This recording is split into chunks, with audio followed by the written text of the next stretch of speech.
Wahai Haikal Hasan, Pancasila itu harga mati. Ditulis oleh Argo di siwar.com.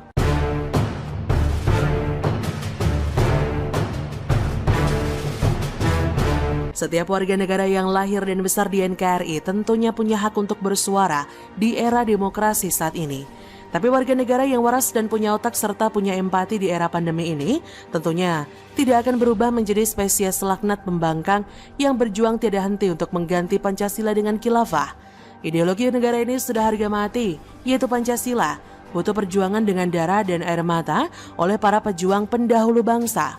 Oleh sebab itu, jangan kurang ajar lalu berniat mengganti Pancasila dengan menyuruh Presiden Jokowi mundur dengan dalih pandemi. Kegigihan kaum khilafah yang ingin mengganti Pancasila dengan ideologi mereka tidak dapat diterima di NKRI yang beragam suku, budaya, dan agama. Apapun kondisinya, sekalipun matahari terbit dari barat pun Pancasila sudah harga mati. Negara-negara yang basisnya Islam seperti Arab Saudi dan negara-negara Timur Tengah lainnya pun melarang keras khilafaisme. Mereka dikejar, diburu, dan dibasmi. Lah kok di Nusantara di mana yang hidup di negeri ini bukan cuma orang Islam saja, tapi juga ada orang Kristen, Hindu, Buddha, dan Konghucu. Mereka ingin negara ini menjadi negara Islam. Itu namanya egois, setan benar. Semua orang yang hidup di negeri ini, baik itu yang beragama Islam, Kristen, Hindu, Buddha, dan Konghucu, sama-sama punya hak menghirup udara yang sama. So, jangan mimpi negara yang plural dan majemuk ini bisa berubah wujudnya menjadi negara Islam. Kalau tidak setuju dengan Pancasila, pergi saja dari Indonesia. Khususnya untuk Haikal Hasan yang meminta Presiden Jokowi mundur. Dengan begitu percaya dirinya, Haikal Hasan bilang dia bakal tetap menjadi oposisi sampai mati. Haikal Hasan juga bilang bahwa dia setuju soal adanya desakan agar Presiden Jokowi mundur dari jabatannya sebagai presiden. Haikal berharap bahwa Presiden Jokowi bersedia mundur dan memberi kesempatan kepada orang lain dengan hati yang ikhlas. Dia berkata, Pak Jokowi minta maaf, saya oposisi dan saya setuju pendapat yang menyarankan Bapak mundur. Enak saja kau ngomong. Presiden Jokowi bisa diganti hanya melalui election yang diatur dalam pasal 6A. Kemudian diatur juga mengenai pemberhentian presiden, yaitu pasal 7A, 7B, dan 7C. Dan mekanisme pengunduran diri di pasal 8. Kelihatan sekali provokasinya si Haikal Hasan ini. Apa urgensinya manusia keturunan Yaman ini meminta Presiden Jokowi untuk mundur? Apakah Presiden Jokowi melakukan korupsi? Apakah Presiden Jokowi melakukan pembantaian massal terhadap rakyat Indonesia? Apakah Presiden Jokowi melakukan penyiksaan dan pembantaian Holocaust terhadap rakyat Indonesia? Sekalipun ini era demokrasi, tidak ada ceritanya warga negara boleh meminta kepala negaranya untuk mundur dari jabatannya dengan alasan yang tidak tepat, mengada-ngada, dan bahkan demi kepentingan agama atau politik. Kalau mau menyampaikan opini, sampaikanlah opini yang masuk akal dan tidak terkesan memprovokasi masyarakat agar timbulnya gerakan kudeta. Sebab sejak bangsa ini berdiri, Pancasila sudah menjadi ideologi bangsa. Maka dengan demikian pihak-pihak yang tidak setuju dengan Pancasila harus dibasmi. Mereka-mereka yang ingin mengganti ideologi bangsa ini dengan ideologi khilafah seperti yang diperjuangkan oleh Haikal Hasan dan kaum Arab gurun provokator lainnya di negara ini dengan dalih meminta presiden mundur juga harus dibasmi sampai punah atau hengkang dari bumi pertiwi. Jangan sampai ideologi bangsa ini dirusak oleh antek-antek khilafah. Kita semua sudah bersyukur punya Pancasila yang tidak dimiliki oleh bangsa manapun di belahan dunia ini. Dengan ideologi Pancasila, maka pembangunan di tangan Pak Jokowi menjadi on the right track. Oleh karena itu, mari kita jaga Pancasila ini agar tetap berdiri tegak dan kokoh di bumi NKRI ini. Jangan biarkan orang-orang keturunan Timur Tengah yang cari makan di Indonesia, semacam si Haikal Hasan ini memprovokasi masyarakat untuk mengganti ideologi bangsa kita dengan dalih meminta Presiden Jokowi mundur. Agama hanyalah stempel yang disematkan oleh orang tua sejak lahir. Oleh karena itu ketika dewasa, bijaklah beragama. Pun di saat Pancasila goyah, maka sudah menjadi tugas kita untuk membantunya tetap tegak berdiri. NKRI harga mati. Bagaimana menurut Anda?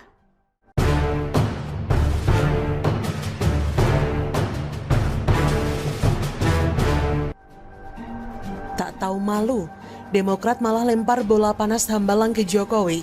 Ditulis oleh Sardi di siwar.com. Kalau saya menyebut Demokrat atau SBY, apa yang ada di benak Anda pertama kali? Pasti banyak. Tapi tidak akan jauh-jauh dari kata prihatin, mangkrak, dan mahakarya Candi Hambalang. Ini bukan saya yang bilang, hanya pengamatan saya selama bertahun-tahun ketika publik menyindir kelompok ini.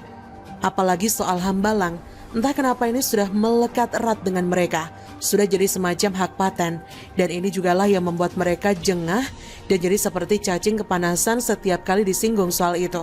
Baru-baru ini, Demokrat mulai jengah karena terus disalahkan terkait kasus korupsi Hambalang yang terjadi di masa pemerintahan SBY. Kepala Badan Komunikasi Strategis Bakomstra Partai Demokrat Herzaki Mahendra mengatakan pembangunan Hambalang bisa dilanjutkan pada masa Presiden Jokowi dan dia menyebut Presiden Jokowi yang membuat proyek tersebut mangkrak.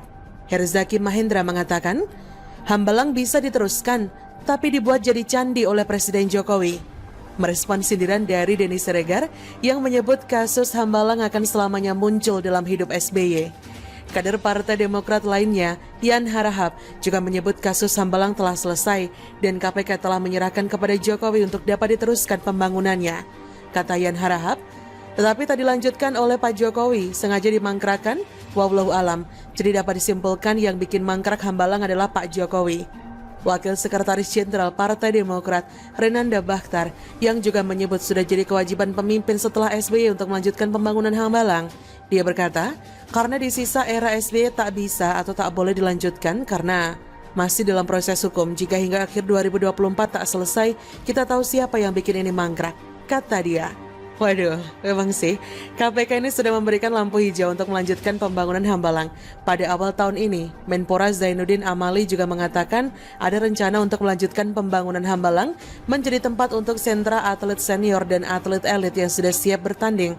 Tapi menurut saya tidak segampang itu, karena bangunan tersebut sudah lama mangkrak dan harus dilakukan audit fisik bangunan.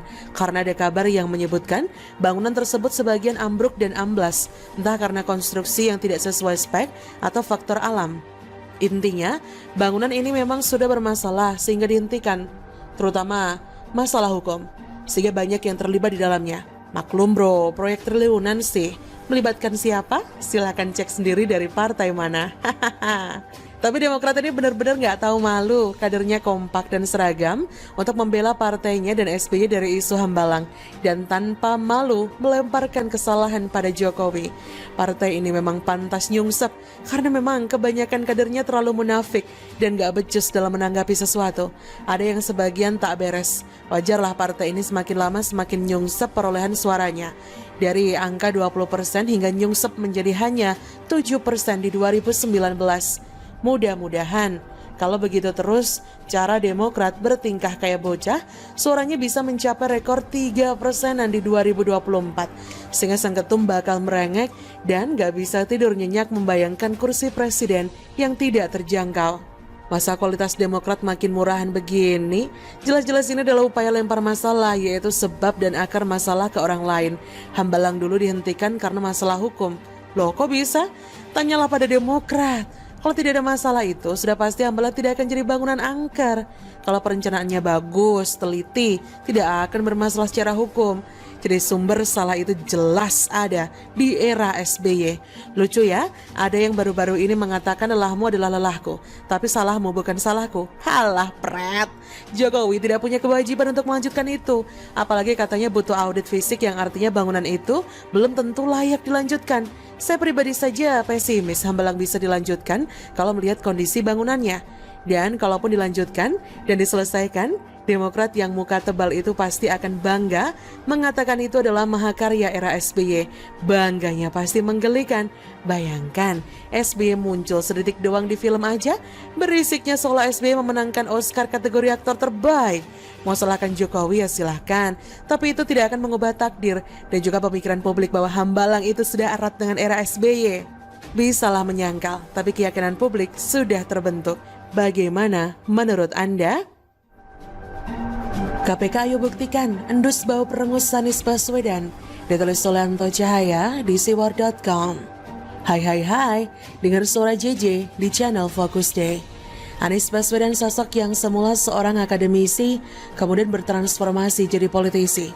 Anies lahir di Kuningan, Jawa Barat, yang memiliki garis keturunan kaum Hadramaut Yaman ini terbilang sangat berambisi jadi presiden. Mimpi Anies semakin terlihat ditandai ia ikut konvensi Partai Demokrat pada 2014 silam. Tapi gagal, sebab Partai Demokrat saat itu juga tidak lagi jadi pilihan rakyat. Puncak keemasan Partai Demokrat